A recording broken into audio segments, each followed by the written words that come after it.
Good morning, Michael Walsh with Roger Norgel here. Welcome to Norwal Farm. It's a nice, beautiful morning. We've had a temperature drop. Highs have been in the 70s, close to 80. It's 57 degrees this morning, so nice break from the really hot weather we've been having. Today we're going to go to Indiana. It's about a 4-hour drive back, actually not far from where I grew up.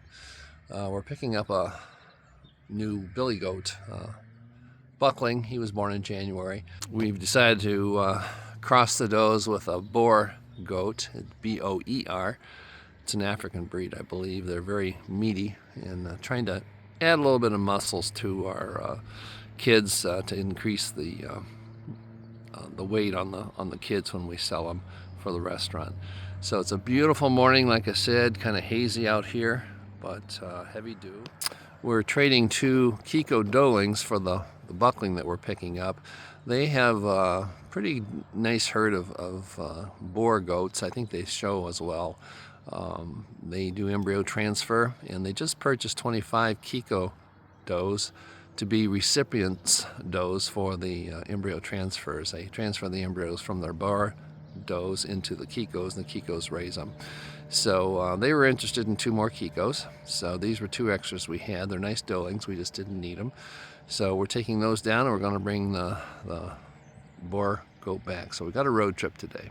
So we're getting ready to do chores, and then we'll be leaving here in about an hour. Okay, we're loaded in the truck and ready to go, and we're only 20 minutes behind schedule. 4 hours later, we'll be at our destination, hopefully. 8:30 in the morning, and we're just leaving Norwal Farm.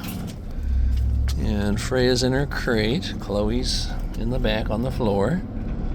And Freya always gets excited every time a car goes by. She's got to learn not to try to chase them.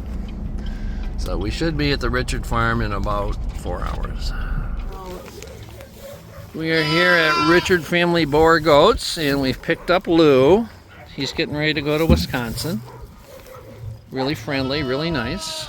So we thank you much for trusting us with them, and we've got the 2 Dolings over there. So they're going to stay in Indiana. He's going to go to Wisconsin. So now we get to turn right around and make a 4-hour drive back. We just arrived home with Lou, our new Buckling. He's a boar, B-O-E-R goat.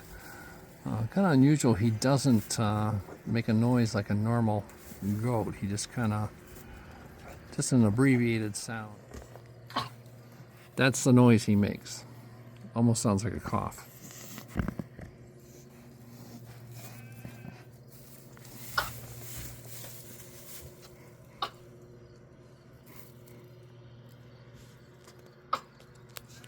But really like him. He's eating fine and drank some water just now. We're going to leave him in the truck tonight, and then I've got to set up his quarantine pen or isolation quarters. He has not been on pasture, so we got to be careful about introducing him to that.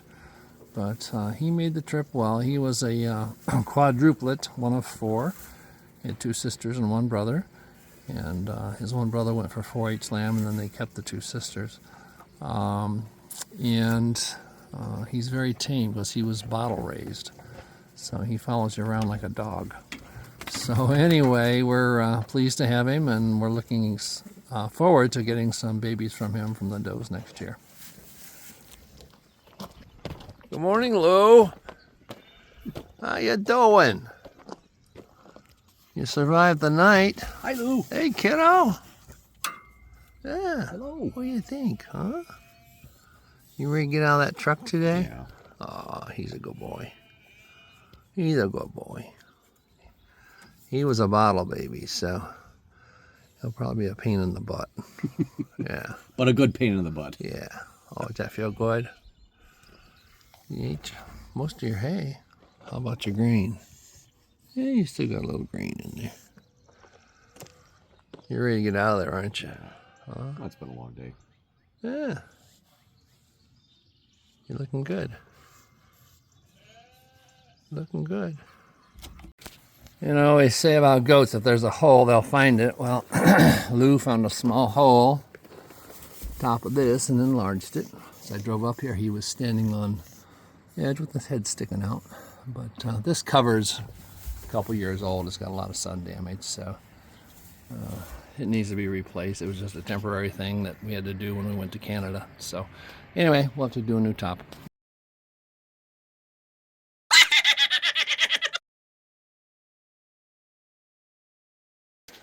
Just introduced Lou and Leonard. And they just got to get to know each other. They'll do a little bit of fighting, but they'll be fine. I weighed Lou today. He weighed 82 pounds. And he is right at 6 months old. He was born, I think, February the 8th, I think. So, right at 6 months. So that's a good weight. Very pleased with him. So, get their water tank set up and a hay rack and get them some hay, and they'll be good to go. And then we'll probably turn them out this evening to graze just a little bit.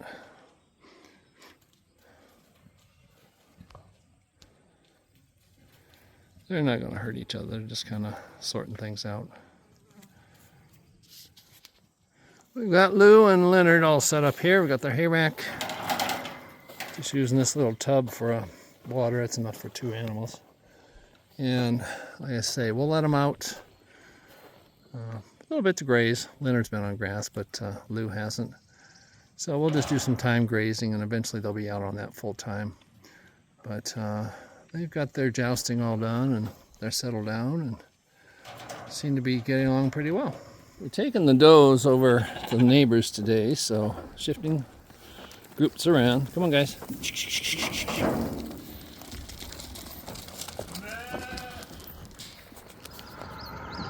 This morning the ewes were all down in the woods over there, and the goats were near that gate, so I had to separate the goats, and Garrett was right there, so all 3 dogs and the goats came up, so that made it easy sorting them. Later on today I've got to sort the January breeding group away from the October lambing group, but that made it easy this morning. The goats are out here in the grove checking out the trees. They like the browse, so they'll love it when they go over to Tony's. I've got some grain. I'm going to lure them up into the pen, and we'll shut them in there. And then there's 3 of the weanling doelings that we're keeping for replacements. We'll have to put them in with those. And then we're going to leave Leonard here and put him in with Lou, the new Billy we got, so he'll have a goat for company. So that's the next process we got to do. Lured the girls in with grain, so got them in here. Garrett's in here. He's going with them. Now I've got to get the 2 white doelings and the brown one with the big white blaze on her face. They're going to go across the road. These are their mothers, but they've been weaned long enough. I don't think the does are going to let them nurse. Got the 3 doelings over here. You can see the 2 smaller white ones and then the brown one with the white spot on their side. And they're going to become our breeding does along with the rest of these. So got to go get the trailer hooked up, and gotta go over to Tony's first and make sure, set the fence up again, make sure it's working before we take them over. Okay, we've got them all in here. I put Garrett over there for now because he'll be one of the last ones to go. Trying to think like a goat, so I've got this set up. We're going to take 2 trips, so we'll hopefully see if this works. We'll find out if there's any holes, because they'll find them. They actually walked right in there without issues, so that worked really well. So we'll get them over to Tony's. Well, we got them over here at Tony's. This whole area, there's quite a bit out here. Brought Garrett over. And they are in goat heaven. They're just loving this. So I'm not sure how long they'll be here. We're going to leave until they clear it 4 feet up and all the way through. So there are 12 goats out there, the 3 weanlings, and there's 3 yearlings, and then there's 6 adult does. That's his horse fence there, but it's not energized, so I put it on the inside here. It's up there at the corner. I'm sure they're going to go underneath it. So if they get over here, we got to keep them contained. But there's a big horsefly on that goat right there. Right on the tan one right there. But they'll be all right. But they should do well out here. Well, the goats have kind of made this their initial bedding area.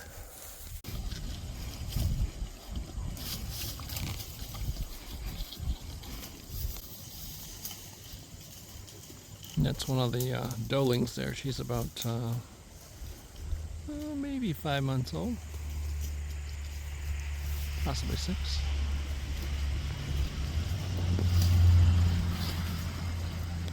And there's her sister across the way. So they made a little dent around this area. You couldn't even see in there before. I think they're pretty well full. Garrett was over here. I walked over across that there's a little ravine there. I walked over there and gave him his dog food. So he got his food. Goats like to rub their horns on those branches.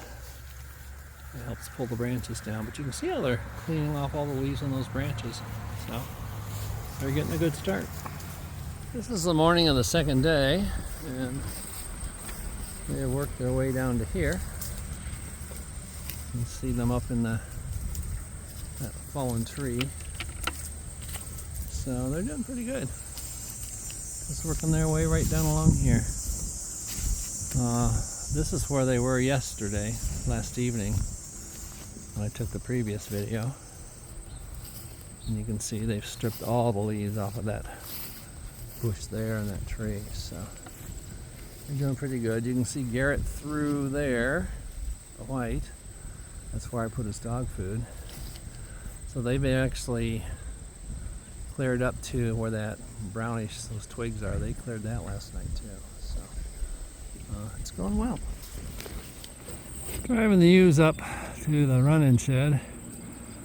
And these are the new gates we put in on these paddocks, which makes it really nice because I can just run them right through here, and they're in the paddock by the run-in shed. Don't have to construct any lane fence or anything like that. So it's making handling the sheep much easier. Down here with the October lambing group, that's Charm there, one of the guardian dogs. When Kaylee was here today from the feed company, see that ewe there, she's pretty heavy, probably too fat. Anyway, the concern is with the ones carrying triplets towards the end of the pregnancy, a lot of times they can't consume enough energy for the lambs to grow, because the lambs are bigger and takes up abdominal space and can't eat as much. But we're gonna watch these. The triplets, sometimes you need to feed them more or feed them grain. But as heavy as they are, we don't want them any fatter. So we're gonna reevaluate them the first week of September, right after Labor Day, because they would be about 6 weeks out. The singles, the ones carrying singles, you don't want to give them much grain at all, because the lambs would get too big and lead to difficult births. The twins and triplets usually need more energy consumption, because the lambs do 2/3 of their growth in the last 6 to 8 weeks of pregnancy. So it's important to keep that nutrition up there for them. So we'll just kind of watch them, see how they go. This is a perfect paddock for them with the trees. It's nice and cool, and there's a breeze. They're due for a paddock change tomorrow, and we'll go back down there and start the rotation there. But since there's only 13 in here, we can get a lot more rotations out of that. We're here with Kaylee Ritzky from Adele Cooperative. We're going to take hay samples today and have it tested. So we've got second cut alfalfa here, but that's the hay that got rained on. And then the next row over is the first cutting from back in May. So we take core samples and then send those in and get the feed analysis on them. So we should have those results by the end of the week. There's a probe on the drill, and it takes a core sample out of the bale. Go different directions, make sure the probe is full.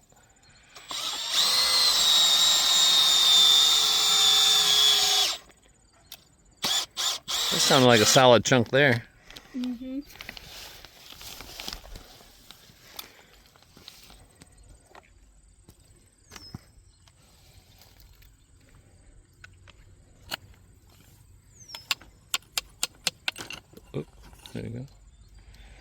then we combine multiple samples. So this is our February lambing group. We just started them on their grain today. Well, they'll stay separate. Body condition wise, they're not too bad. I would say that's probably a 3. She's probably a 3.5 out of 5. The X on her is she was one that was actually bred for October lambs, and she didn't conceive, so we put her in for the February group. And the balance of them obviously are out there. So they're going to get about a quarter of a pound of grain every day until we turn the ram in. And planning on turning him in on August the 22nd, so that'll give us early February lambs. And these are the mothers of these lambs here. Today's the day we're collecting stool samples from these, do the follow-up fecal exam to hopefully the last wormer was effective. The first wormers, I gave them 2, were ineffective. Initial egg count was 9,000 eggs per gram, which is really high. And 10 days later, after using those 2 wormers in combination, it was actually 9,100. It actually went up. So I ordered the Prohibit. It's a different family of wormer because I didn't have any on hand at the time. And so we dewormed those about 10 days ago, and hopefully it's been effective, because if not, then we're going to have a problem with worm resistance. But they are looking better. It's just taking them a while. Plus we had that really hot weather. Standing here waiting, usually after they eat they will pass stool and collect about 5 or 6 samples. See that one over there, I think it's going to. But put it in a bag, and then that's a composite sample, and then they mix that all up, and that gives you an average of the whole group, what the worm burden is. So fingers crossed that we have a better result this time. Arriving here at Cedar Grove Veterinary Services, we're gonna drop off the stool samples and have those checked. We'll give you an update on the results on the stool samples on the lambs, and hopefully it's been positive and they're not resistant to the Prohibit wormer. So thanks again for joining us at Norwal Farm, and we'll see you next time.